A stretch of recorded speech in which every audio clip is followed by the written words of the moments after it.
Au nom du Père et du Fils et du Saint-Esprit, Amen. Les bénis de mon Père, bonjour. Nous sommes aujourd'hui le 21 septembre. Et aujourd'hui, les bénis de mon Père, c'est une grande fête de l'Église. La fête de Saint Matthieu, apôtre et évangéliste. Il faut dire que Matthieu est déjà une figure familière parmi les apôtres. La vocation du collecteur d'impôts qu'est Matthieu constitue l'un des épisodes les plus populaires du ministère galiléen de notre Seigneur Jésus-Christ. De plus, l'évangile selon Saint Matthieu, qui est le premier évangile que nous avons l'habitude de lire, est celui qui met le mieux en lumière la continuité entre l'ancienne alliance et la nouvelle alliance qu'établit le Christ. Les bénis de mon Père, deux textes vont nous aider donc à mieux prêcher et à mieux prier aujourd'hui. Il s'agit bien sûr de la lettre de Saint Paul aux Éphésiens, chapitre 4, les versets 1 à 13, dans lequel Saint Paul va dire très clairement aux Éphésiens que notre vocation, c'est celle qui consiste à être appelé à une seule espérance. De même, va-t-il dire qu'il y a un seul corps et un seul esprit, il y a un seul Seigneur, une seule foi, un seul baptême, un seul Dieu et Père de tous. C'est pour cela que dans l'évangile que nous allons lire, tiré de l'évangile de Jésus-Christ selon Saint Matthieu, au chapitre 9, les versets 9 à 19, nous allons voir une personne qui est appelée à cette vocation de l'espérance, Matthieu, le collecteur d'impôts. Ouvrons dans nos cœurs les bénis de mon Père. Ouvrons les différents textes d'aujourd'hui à la méditation. Surtout, bienvenue.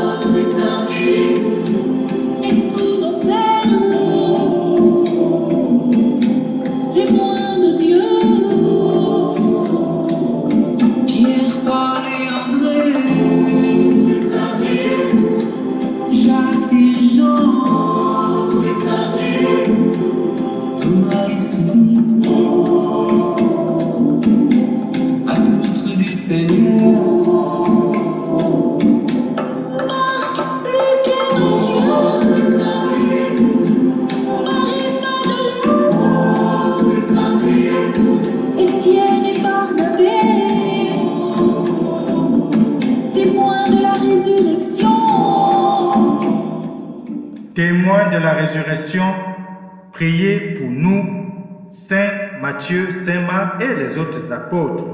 Priez pour nous. Les bénis de mon Père, prions.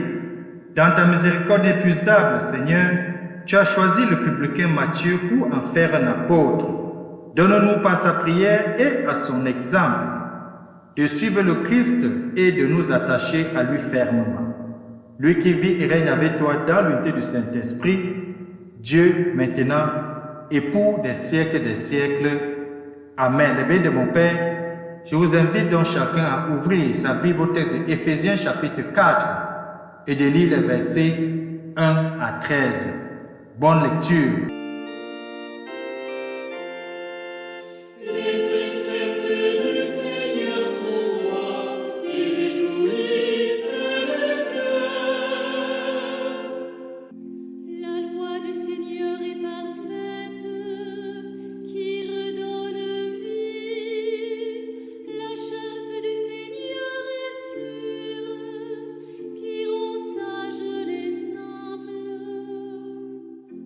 Les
Évangile de Jésus-Christ selon saint Matthieu, au chapitre 9, les versets 9 à 13.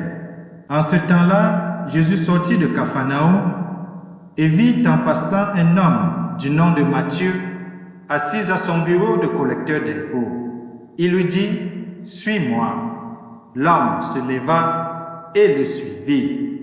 Comme Jésus était à table à la maison, voici que beaucoup de publicains, c'est-à-dire des collecteurs d'impôts et beaucoup de pécheurs, vinrent prendre place avec lui et ses disciples. Voyant cela, les pharisiens disaient à ses disciples, « Pourquoi votre maître mangeait-il avec les publicains et les pécheurs ?» Jésus, qui avait entendu, déclara, « Ce ne sont pas des gens bien portants qui ont besoin du médecin, mais les malades. Allez apprendre ce qui signifie. Je veux la miséricorde, non le sacrifice. En effet, je ne suis pas venu appeler les justes, mais des pécheurs. » Acclamons la parole de Dieu. Louange à toi, Seigneur Jésus-Christ. Suis-moi. L'homme se leva et le suivit. Le bien de mon Père, c'est en deux temps, comme nous venons de le lire, que nous voyons très bien comment notre Seigneur Jésus-Christ appelle Matthieu le publicain à le suivre et la réaction de Matthieu. Il veut dire qu'avant d'être appelé par Jésus, celui que nous fêtons aujourd'hui, l'apôtre Matthieu ou Lévi, était un publicain. Il était collecteur d'impôts, profession impopulaire et impure aux yeux des pharisiens. Jésus sortant de Capharnaüm où il venait de prêcher, le remarque assis au bureau de la douane et lui dit, comme nous l'avons entendu, « Suis-moi ». Et à cet appel impératif et inconditionnel, il répond avec promptitude et surtout avec générosité. L'évangile que nous avons écouté, le bien de mon Père, dit qu'aussitôt, laissant tout, il le suivit. Lui qui n'était ni scribe, ni pharisien, ni docteur de la loi, a été digne d'être choisi par le Messie lui-même. Quel scandale pour tous ceux qui attendaient un Messie se conformant à leurs désirs et à leur conception. Le Seigneur n'avait-il pas promis à son peuple de lui envoyer quelqu'un qui restaurerait leur royauté en Israël, un libérateur de son peuple, un libérateur qui manifestera avec puissance aux yeux des nations païennes que le Dieu de la loi est le vrai Dieu. Scandale, et voilà que le Messie vient prendre pour compagnon un publicain et Matthieu lui-même est très conscient du dépassement, de ce dépassement de Jésus, de ce dépassement que Jésus exige de la part du peuple religieux d'Israël. Les bénis de mon Père, cela est une continuité de ce que nous avons vu hier. Nous avons vu hier la miséricorde de Dieu, la miséricorde de Jésus, qui s'est laissé laver les pieds, essuyer les pieds, parfumer les pieds par celui ou par celle que Simon, qui l'avait invité, appelait pécheresse. Oui, Matthieu, un publicain, a été choisi par le Christ pour être un des 12 apôtres. Il deviendra d'ailleurs le premier évangéliste. Il aura plus particulièrement ce génie d'annoncer la bonne nouvelle aux Juifs en manifestant dans son écriture la continuité entre la loi et les prophètes de l'Ancienne Alliance et l'événement de notre Seigneur Jésus-Christ, mort et ressuscité. La grâce de Dieu apparaît d'autant plus manifeste à son propos, considéré comme un pécheur public, rejeté par les autorités religieuses. Il se voit investi, comme d'autres publicains et pécheurs de la miséricorde de Dieu, de la confiance du Christ. La confiance de Christ qui n'hésite pas à lui dire « Suis-moi » et à faire de lui ses disciples et son apôtre. Il en est ainsi de toutes les vocations, mes frères. Les bénis de mon Père, Dieu fait appel à des hommes pécheurs pour qu'ils collaborent à la mission de l'annonce de la bonne nouvelle. Et nous-mêmes, toi qui m'écoutes et moi qui te parle, miséricordieusement investis lors de notre baptême, nous sommes appelés à participer à l'évangélisation qui est la tâche de toute Église, qui est ta responsabilité et qui est la responsabilité de tout baptisé.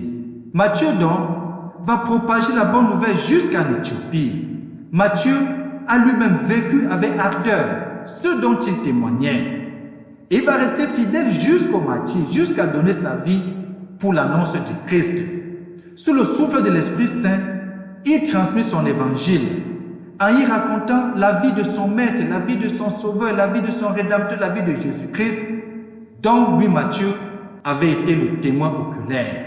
Que Saint Matthieu que nous célébrons aujourd'hui aide chacun de nous à recevoir en profondeur son évangile.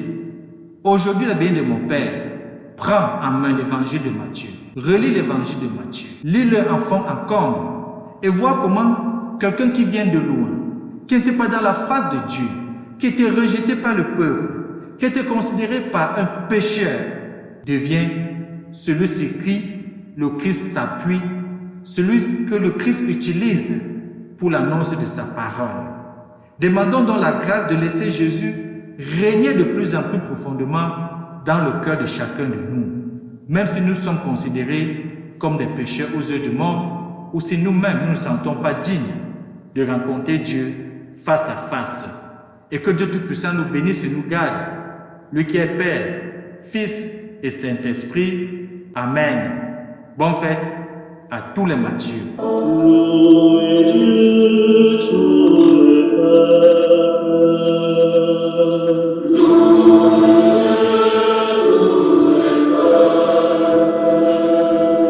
Chante sa grande gloire.